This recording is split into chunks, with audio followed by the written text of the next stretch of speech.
表達下咧我對阿謝師傅講咧，其實你話袋住先咧，我哋肯定唔會㗎啦，一定要否決。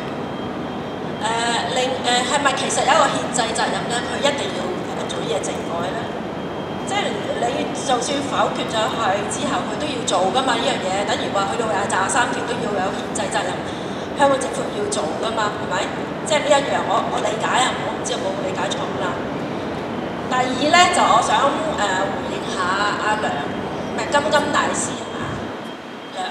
金大師啦，金大師我直接嗱，我諗你年紀咧比我輕嘅，當時咧8964咧，我係親眼喺電視機度睇到，咁當然我唔喺現場啦，但係我之前都係吃喝玩樂㗎，我都係唔了解，即係追求民主，咩叫民主啊？都係一樣講，即係去吃喝玩樂玩嘅，就因為呢件事，我先至投入呢個社會運動，我係參與20幾年，而家我個女亦都有參與，點解啊？因為我哋有年年去悼念呢個節日啊嘛，呢個運動啊嘛。如果我哋唔去悼念，相信我依家可能都好印象好即係唔記得啦。我連咩64可能好表面嘅啫。何況我啲細路咧，佢哋點會知咩叫64啊？等於好簡單啫嘛，54運動，我未出世嘅。你我講乜嘢，我唔好清楚喎。其實講真。因為我曾經見到有64呢一個，當時我公司係全公司閂門出去遊行示威嘅，即係其實你話同埋每一個人啊，唔可以代表第二個嘅，係只可以代表自己，就係咁多。我就係想講呢啲。好多謝呢位朋友。咁仲有冇人啊？仲有冇人想講？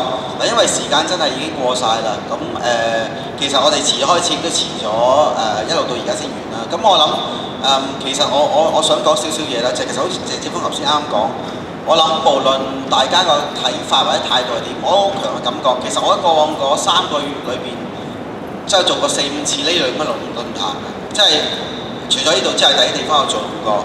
咁我只係感覺到每一次個感覺係越嚟越強烈。即係每一次嗰種爭拗都越嚟越犀利，咁其實你會睇到成個香港嘅狀況係改變緊啦，大家都唔知道未來日子會係點。咁起碼頭先喺呢度在座3位講者，我都相信佢哋好相信自己講緊嘅嘢，即係佢哋都覺得自己講嘅嘢有佢嘅道理，有佢嘅方式。咁頭先謝志峰講一樣好重要，就係起碼喺呢個時刻，我哋仲可以喺度暢所欲言地，有陣時唔覺意講咗句粗口都好，有陣時這樣那樣地都好咧。都可以咁去繼續表達我哋嘅態度睇法。咁我唔知道呢個咁嘅態度睇法嘅表達咧，係咪一定帶嚟一個好啲嘅結果出嚟啦？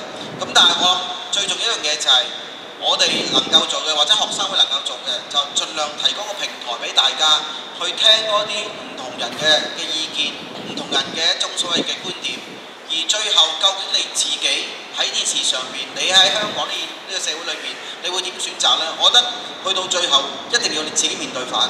咁我諗呢個時刻係一個我哋從來即係我自己本身叫做教香港社會，但係我都同啲學生講過好耐嘅香港都冇試過過往1年半載裏邊有啲咁嘅畫像。咁我哋點樣面對呢？其實無論係上咗年紀嘅、後生啲嘅，甚至係啱啱先入學嘅，其實都係大家摸着石頭過河嘅。